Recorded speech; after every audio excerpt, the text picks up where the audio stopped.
क्यों डरें कि ज़िंदगी में क्या होगा, क्यों डरें कि ज़िंदगी में क्या होगा, हर वक्त क्यों सोचे कि बुरा होगा, बढ़ते रहे बस मंजिलों की ओर, हमें कुछ मिले या ना मिले, तजुर्बा तो नया होगा। दोस्तों, तजुर्बा तो नया होगा और अपनी तैयारी में जी जान से लग जाइए, क्योंकि ये वक्त लौट कर नहीं आने वाला। अस्सलाम वालेकुम साथियों, SK Urdu online classes for read की जानिब से आपका एक बार फिर से खैर मकदम है। आज हम फिर से हाजिर हुए हैं कक्षा 7 का चैप्टर नंबर 8 लेकर के, जो कि एक कहानी है जिसका उन्वान है तोते की चालाकी। तोते की चालाकी। इस कहानी को भी नज़ीर लुधियानवी साहब ने ही लिखा है। चलिए चलते हैं हमारे सबक की ओर। तोते की चालाकी। अरब के एक सौदागर ने एक तोता पाला था। अरब के एक सौदागर ने एक तोता पाला था। बहुत खूबसूरत और अच्छी आवाज़ वाला। सौदागर परिंदों की बोली जानता था और तोते से मीठी मीठी बातें करता था।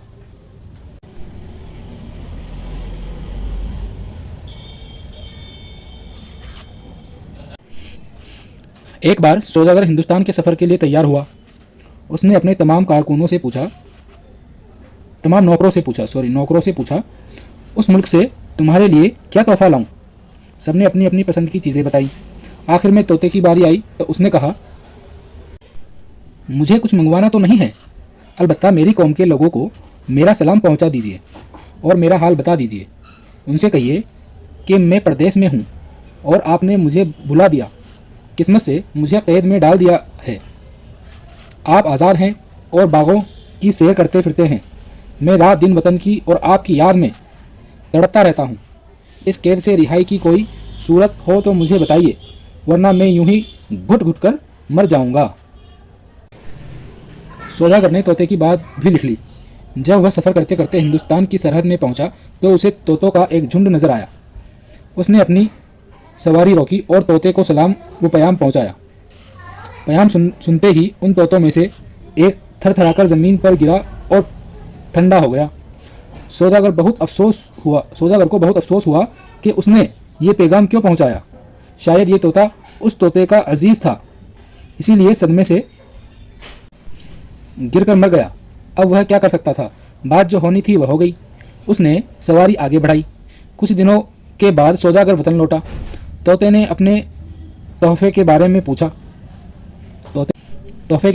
तो सौदागर ने कहा, इस सिलसिले में मुझे बहुत रंज उठाना पड़ा और तुम्हारी बात कहकर मैं बहुत पछताया।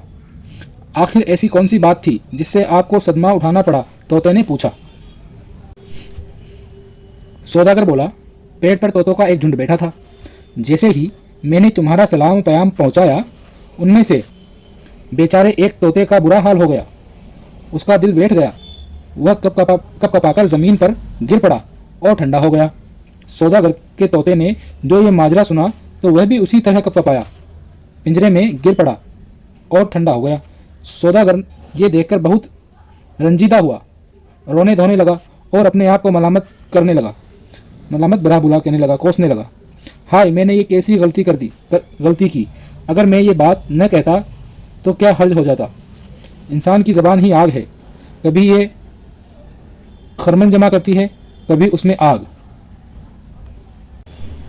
लगाती है। ये ज़बान जो चाहे कर दे, अफसोस हज़ार अफसोस। वह रोने धोने लगा और अपने आप को मलामत करने लगा। सौदागर ने रो धोकर तोते को उठाया और पिंजरे से बाहर फेंक दिया। तोता ज़मीन पर गिरते ही उड़ा और एक पेड़ की टहनी पर जा बैठा। सौदागर ने हैरान होकर पूछा, ये क्या माजरा है? तोते ने कहा, मेरी कौम वाले तोते ने मुझे ये सबक दिया था कि तू अपने मीठे मीठे बोल और प्यारी प्यारी बातें छोड़ दे, अपनी मर्जी से ज़िंदगी के चटखारे और मज़े भुला दे और अपने को मुर्दे की तरह बेख्वाहिश बना दे, फिर तू आज़ाद हो जाएगा। तोते ने यह कहा और उड़कर अपने वतन हिंदुस्तान रवाना हो गया। तोता उड़कर अपने वतन हिंदुस्तान रवाना हो गया और जो ताजिर था वह उस तोते को देखता रह गया और अफसोस करने लगा। आगे हम चलते हैं इस सबक में। हालांकि सबक आसान था, फिर भी इसमें जो मुश्किल अल्फाज आए हैं उनकी ओर। तो हमारा जो पहला मुश्किल अल्फाज है, पढ़ें और समझिए। परदेश, परदेश के मानी वतन से दूर यानी दूसरा देश। रिहाई, रिहाई के यानी छुटकारा। झुंड यानी गिरोह, झुंड यानी गिरोह। उसके बाद है घुट घुट कर मरना, यानी कि मुसीबत से ज़िंदगी गुजारना, तकलीफ़ से ज़िंदगी गुजारना। ये एक मुहावरा है, पेपर में आ सकता है। घुट घुट कर मरना के माने क्या है, तो यहाँ पर जो जवाब बनता है वो है मुसीबत से ज़िंदगी गुजारना और तकलीफ़ से ज़िंदगी गुजारना। सरहद, सरहद यानी किसी मुल्क या इलाके की का आखिरी सिरा, सरहद जिसे हम कहते हैं बॉर्डर। पयाम, पयाम यानी पैगाम, पयाम के माने पैगाम, धीरे से उसका पयाम आया यानी कि पैगाम आया। ठंडा होना, ये भी एक मुहावरा है, ठंडा होना यानी मर जाना। मुझे देखते ही वह ठंडा हो गया यानी कि वह मर गया। अजीज़, अजीज़, अजीज़ के माने हैं प्यारा, रिश्तेदार। वो मेरा कोई अजीज़ होगा, वह मेरा कोई प्यारा होगा या रिश्तेदार होगा। सदमा यानी बहुत ज़्यादा तकलीफ़, धक्का पहुंचना। रंज, रंज की यानी गम और दुख, रंज यानी गम और दुख। माजरा, किस्सा, क्या माजरा है भाई, क्या किस्सा है भाई, क्या बात है भाई। रंजीदा, रंजीदा यानी उदास होना। आज तुम बहुत रंजीदा लग रहे हो यानी कि उदास लग रहे हो। मलामत करना, बुरा भला कहना, मलामत करना, बुरा भला कहना। आ सकता है भी मलामत करने का मानी क्या है, अच्छा कहना, बढ़िया कहना, बुरा भला कहना। तो आपको पता होना चाहिए मलामत करना यानी बुरा भला कहना। हर्ज, हर्ज यानी नुकसान, हर्ज यानी, इसमें हर्जी क्या है भाई, इसमें नुकसान ही क्या, हम कई बार कहते हैं इसमें क्या हर्ज है, यानी कि इसमें क्या नुकसान है। खिरमन यानी अनाज का वह ढेर जिससे भूसा अलग न किया गया हो, जिससे भूसा अलग न किया गया हो। उसके आगे चलते हैं सवाल जवाब की ओर। सोचें और बताएं। पहला सवाल जो बनता है, तोते ने सौदागर के जरिए अपनी कौम को क्या पैगाम पहुंचाया था। तो तोतों ने अपने सौदागर से अपनी कौम को ये पैगाम पहुंचाया है कि मैं यहाँ पिंजरे में कैद हूँ और पता नहीं किस तरह से आज़ाद हो पाऊंगा। अगर कोई आज़ाद होने का तरीका है तो मुझे बताइए, आप लोग मुझे भूल गए हैं, इस तरह से, जैसा कि अभी हमने पहले सबक में पढ़ा। सवाल नंबर 2, सौदागर की ज़बानी अपने साथी तोते का पैगाम सुनकर तोते पर क्या असर हुआ। वह कप कपाया और ज़मीन पर गिरकर ठंडा हो गया यानी कि मर गया। यानी कि उसने नाटक किया था एक तरीके से उसकी बात सुनकर, ताकि वो ये बात जब जाकर उस कैद वाले तोते को बताए तो उसके समझ में आ जाए, और हुआ भी ऐसा ही। सवाल नंबर 3, सौदागर क्यों रंजीदा हुआ। सौदागर जब वो तोता तड़प कर कप कपाकर गिरा और मरने जैसा हो गया, सौदागर को अपने आप पर गुस्सा आया, भरा भुला। उसने कहा कि मैंने आखिर ऐसा क्यों किया, अगर मैं ऐसा नहीं भी करता तो क्या हो जाता। सवाल नंबर 4, सौदागर के तोते ने आज़ादी किस तरह हासिल की। सौदागर के तोते ने आज़ादी, जब सौदागर ने उसको आकर ये पैगाम दिया कि मैंने तुम्हारा पैगाम तुम्हारे कौम वालों को दिया, तो उनमें से एक तोता जो है तड़पड़ा कर गिर गया। ठीक उसी तरह जब इसने वो बात बताई सौदागर ने तोते को, तो उसका जो पालतू तोता था उसने भी यही किया। सौदागर को लगा कि वह मर चुका है और उसने जैसे ही उसको पिंजरे से निकाल कर बाहर फेंका वो उड़ गया, इसलिए इस तरह से उसने आज़ादी हासिल की।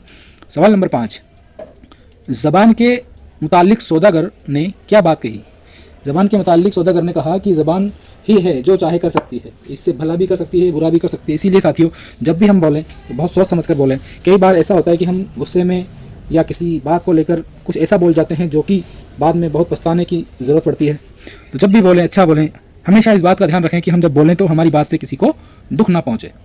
आगे बढ़ते हैं हमारे अगले सवाल। नीचे दी हुई खाली जगहों को भरें। सौदागर परिंदों की बोली जानता था या भाषा जानता था, जैसा कि उसमें आया है सबक में। उनसे कहिए कि मैं कैद में हूँ, उनसे कहिए कि मैं कैद में हूँ। उसे तोतों का एक झुंड नज़र आया, उसे तोतों का एक झुंड नज़र आया। इंसान की ज़बान ही, यहाँ क्या आएगा आप कमेंट में ज़रूर बताइएगा। इंसान की ज़बान ही, जो भी यहाँ पर आए उसको आप कमेंट में ज़रूर बताएं। आपके कमेंट से मैं ये जानने की कोशिश करूँगा कि आप सबक को कितना इंटरेस्ट लेकर के देख रहे हैं, और मैं जो वीडियो बना रहा हूँ ये आपके लिए फ़ायदेमंद साबित भी हो रही है या नहीं, या मैं वैसे ही ये सब किया जा रहा हूँ। तो आप इस सवाल नंबर 4 का, इंसान की ज़बान ही है, खाली जगह में क्या आने वाला है, आप मुझे ज़रूर कमेंट करके बताएं। आगे बढ़ते हैं।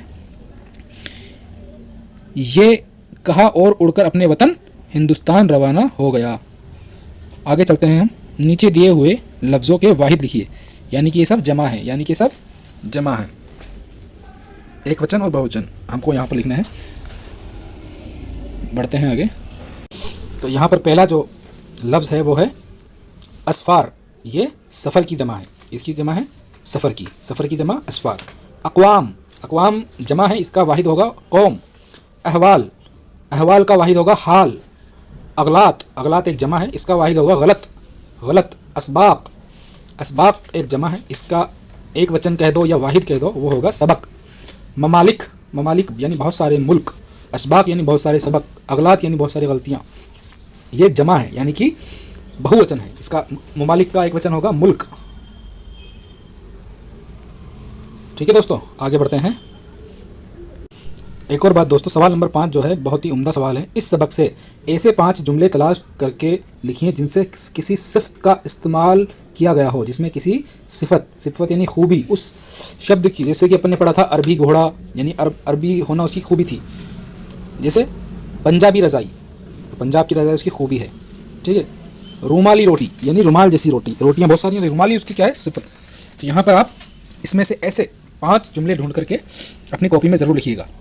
उसके बाद चलें सवाल नंबर 6 की ओर। नीचे दिए हुए मुहावरों को जुमलों में इस्तेमाल करें। तो अब कहते हैं कि बस उसमें रीड में यहाँ से किताबों से सिर्फ जो है एक पैराग्राफ आता है। नहीं दोस्तों, पैराग्राफ तो आता ही है, उसके अलावा जो अलग अलग तरह की ये सिफत आ गई, उसके बाद मुहावरे आ गए, मुतज़ाद आ गए, वाहिद जमा आ गए, वो सब भी कहीं ना कहीं इन्हीं किताबों से ही लिए जाते हैं। तो आप गौर से ज़रूर पढ़ें। तो हम चलते हैं, मीठी मीठी बातें करना। पहला मुहावरा, मीठी मीठी बातें करना। मैं जब भी उनसे मिलता हूँ वह मुझसे मीठी मीठी बातें करते हैं। यहाँ बातें मीठी नहीं हो सकती, लेकिन वो बड़े ही अंदाज से अच्छी अच्छी बातें, मीठी मीठी बातें करना, अच्छी अच्छी बातें करना। घुट घुट कर मरना, घुट घुट कर मरना यानी जब मैंने उसको तंगहाली में देखा तो बहुत बुरा लगा, फिर उसने मुझे बताया कि मैं घुट घुट कर मर रहा हूँ, घुट घुट कर मर रहा हूँ यानी तकलीफ दे ज़िंदगी में जी रहा हूँ। ठंडा होना, ठंडा होना मुहावरे का अर्थ था मरना। जब इंसान मरता है तो वो ठंडा हो जाता है, उसका शरीर जो तापमान है वो बिल्कुल खत्म हो जाता है और वो ठंडा पड़ जाता है। तो मुहावरे का मतलब है मरने से। जब उसने शेर को देखा तो वह ठंडा हो गया, यहाँ पर मरने से मुराद ली गई, घबराहट से ठंडा हो गया। आगे चलते हैं, रंज उठाना, रंज उठाना। अब रंज ऐसी चीज़ें उठाई तो जा सकती नहीं, लेकिन अगर किसी आदमी को रंज हो जाए तो उसको रंज उठाना कहते हैं। सारी बातें सुनकर वह बहुत गमगीन हुआ और लगा जैसे वह बहुत बड़ा रंज उठा रहा हो, रंज उठाने के मतलब। उसके बाद चलते हैं, खुशखत लिखिए। सवाल नंबर 7, खुशखत लिखिए। तोहफ़ा, पहला है तोहफ़ा, दूसरा है परदेस, परदेस के यानी कि गैर मुल्क, दूसरा देश, परदेस। पयाम, पयाम के माने हैं पैगाम, पयाम। आगे बढ़ते हैं, सदमा, सदमा, सदमा हमेशा स्वाद से आता है, हम कई बार इसको सीन से लिख देते हैं, सदमा। उसके बाद झुंड, झुंड यानी समूह, झुंड यानी समूह। ठीक है दोस्तों, तो इस तरह से ये हमारा सबक इख्तिताम हुआ यानी कि ख़त्म हुआ। सबक आपसे गुजारिश है कि अगर आपको हमारा सबक अच्छा लगा है तो आप फिर से इसको एक बार लाइक कीजिए, अपने दोस्तों के साथ ज़रूर शेयर कीजिए। शेयर करना ना भूलें, शेयर करने से इल्म एक ऐसी चीज़ है जिसको बांटने से ये और ज़्यादा बढ़ता है।